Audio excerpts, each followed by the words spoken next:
Bismillah, alhamdulillah, wa salatu wassalamu ala rasulillah. Assalamu alaikum wa rahmatullahi wa barakatuh.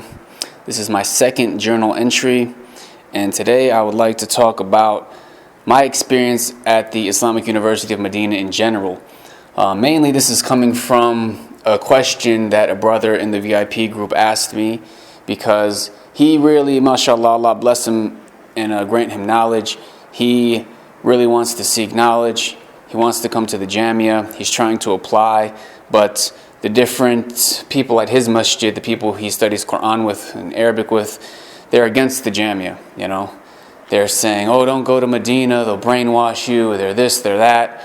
And subhanAllah, this is somewhat common, unfortunately. I've heard things myself, and I'm sure all of you have probably heard things as well. There are a lot of haters out there who don't like, you know, the manhaj, you could say, of Saudi Arabia, the scholarship here, the universities here. And whenever, honestly, all the things that I've heard people say about Saudi Arabia for the most part are from people who never been here. I don't know where they're getting their information from, but it doesn't seem like they're getting it firsthand from anyone. And they've been false. You know, they've been sort of ridiculous. Like, I remember before I even came here, an imam who I was trying to get a recommendation from, he was saying, like, I heard that at the Islamic University of Medina, they go around with rulers and they measure students' beards. Ha ha ha ha. You know, they want to make sure that their beards are long enough. It's like, what do you... I don't know, man. Allahu A'lam where he got that from, if that ever happened. I can only speak from my experience. I've been here since 2010, and I can only speak on what I've seen. Another thing I heard is, you know, people will say, oh, I heard you guys don't really study books that are good, and I've heard that they're against following a madhab there. And I don't know, man. I don't know where people get this information from, but to address some of those issues, I will just say that from my experience, the Jamia, in general, overall, what they do is they give you an opportunity. They give students the opportunity of a lifetime, and you can just see some of the graduates. You can see that there are people who have graduated from Jamia Islamiyah, and they have given da'wah all over the world. They've created institutions, they've authored books, they've done all types of great things, mashallah. And of course, there are lots of students who they either graduate or don't even graduate, and you know, Allahu A'lam how much they benefited. Maybe they go back home and work a secular job. You know, maybe they give a little bit of da'wah here and there. But basically, I would say that they give you an opportunity, and it's sort of up to you to try to reach your full potential in terms of taking advantage of that opportunity. It's very easy to come here and criticize the university, criticize Saudi Arabia, criticize the society, and just be pessimistic and always be frowning and complaining. And there are people who do that. And I would say that the people who do that, they tend to not last very long, and they don't seem to benefit at all. And then you find the opposite. There are brothers who come here, they're always smiling, they're so excited, they appreciate the opportunity that's been given to them, and they take advantage of it, and they benefit themselves, they benefit other people. So, to me, that's the way that I try to look at the Jamia. I try to look at it for what it is. It's easy to sit here and criticize the teachers, the curriculum, the rules, the this and the that, but I don't find that to be beneficial. I try to just say, look, man, they let me live in an Islamic society. There's Masjid al-Nabawi here, there's Mecca close by, the shuyukh, the ulama, they're here, there are books here, and you know, I just try to take advantage of it as much as I can. I try to think about the goals that I have, what sort of skills that I have, the interests I have, and I try to take advantage of my time here and sort of, you know, work on those skills, develop whatever knowledge that I feel is most appropriate to, from my experience, what is needed back home, what is needed for myself, and that's the way that I approach it.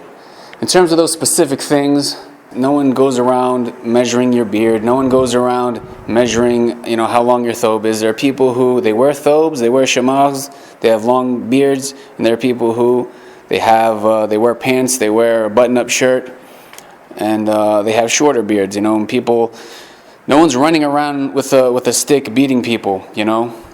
I mean, it's really unjust the way people try to portray this place. Not to say that at the same time they just allow all kinds of nonsense to occur here, but there's a balance and there's wisdom. It's not a harsh place. They give you an opportunity, and it's up to you to take advantage of it, and they expect you to be adults about it. They expect you to be men about it. And you're given a lot of freedom, and as long as you don't abuse things, then inshallah, you're pretty much left to do what you want. As for this whole madhab thing, it is true that what we study here, we don't study one particular madhab in the university. We study comparative fiqh. So basically, also I'm in Kulliyat al-Da'wah, so we don't focus on fiqh.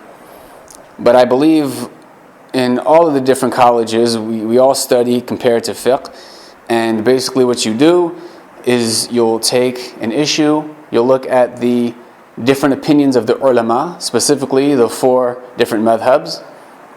You'll see what the different opinions are, what the different imams said, what different scholars said. You'll look at their proofs, you'll look at why they differed, and then oftentimes your teacher will give you what he believes to be the most correct opinion, which I feel is extremely beneficial. Because I know, like when I embraced Islam, for example, a lot of people told me you got to choose one madhab and you got to stick to that madhab, and no matter what the situation is, what the issue is, you can only stick to that one madhab. And to me, that never really made sense.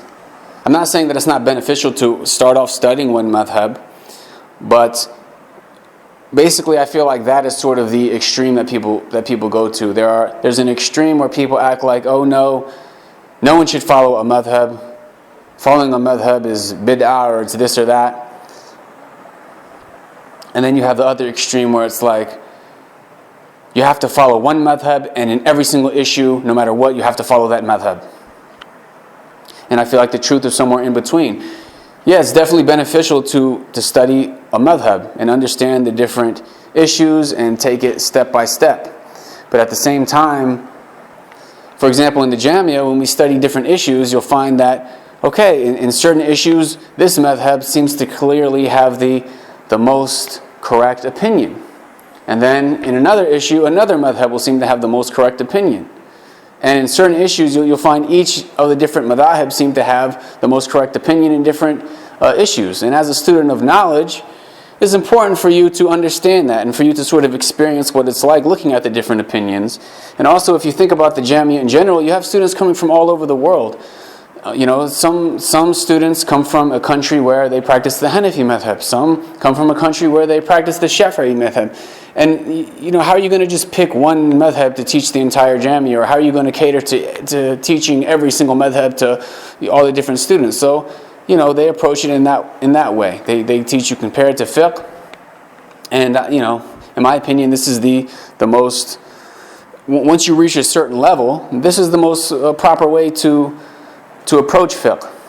Now, at the same time, I've never heard anybody here ever say, no, you shouldn't follow a madhab, or that they're against following a madhab.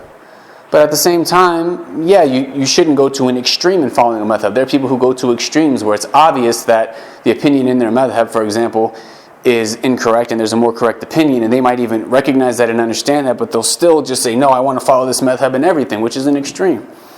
So I find that Saudi Arabia, the teachings here, is very balanced, and I believe that it's proper. I think that what happens is that because the manhaj here, you could say, is Salafi, I believe the curriculum here, the scholarship here, the books we study, it's all from Ahl Sunnah wal Jama'ah. That's my personal opinion. If people want to be Sufi, if people want to be Shia, if people want to be Ash'ari, they want to be this or that, then I can understand, okay, that's why you don't like Saudi Arabia. Because you want to follow one of these different sects or whatever, and you have this grudge against them for that reason. And I think that's usually what ends up happening, is that you'll find the people who are so harshly criticizing Jamia Islamiyah, they don't really know what they're talking about, and they have a certain bias. There's a certain reason why they're being so critical. At the same time, I understand that many people have come out of Jamia Islamiyah and they have given it a bad name. There are people who have come out and they've been extremely harsh. You'll find unfortunately, some crazy stories about things that have transpired between students here. But to me, that's just a reflection of those particular students. I've only heard my teachers here speak out against such behavior. I've only heard the ulama here speak out about that sort of behavior. Maybe there's a scholar here or there who might add fuel to the fire, but then again, are they really adding fuel to the fire, or is it their students who are sitting there manipulating the speech of that scholar and causing all types of issues? So I understand that the Jamia has somewhat got a bad name due to that sort of thing, but from my experience, just to summarize everything, I feel like the Jamia, they give you an opportunity of a lifetime. I think the manhaj, the way of the scholarship here, the curriculum, the books we study, the scholars here, I believe that it's all from Ahl Sunnah wal Jama'ah. It starts to become clearer as you proceed in your studies and you see how they're quoting the Quran and Sunnah, and they're quoting the well-known scholars of the past.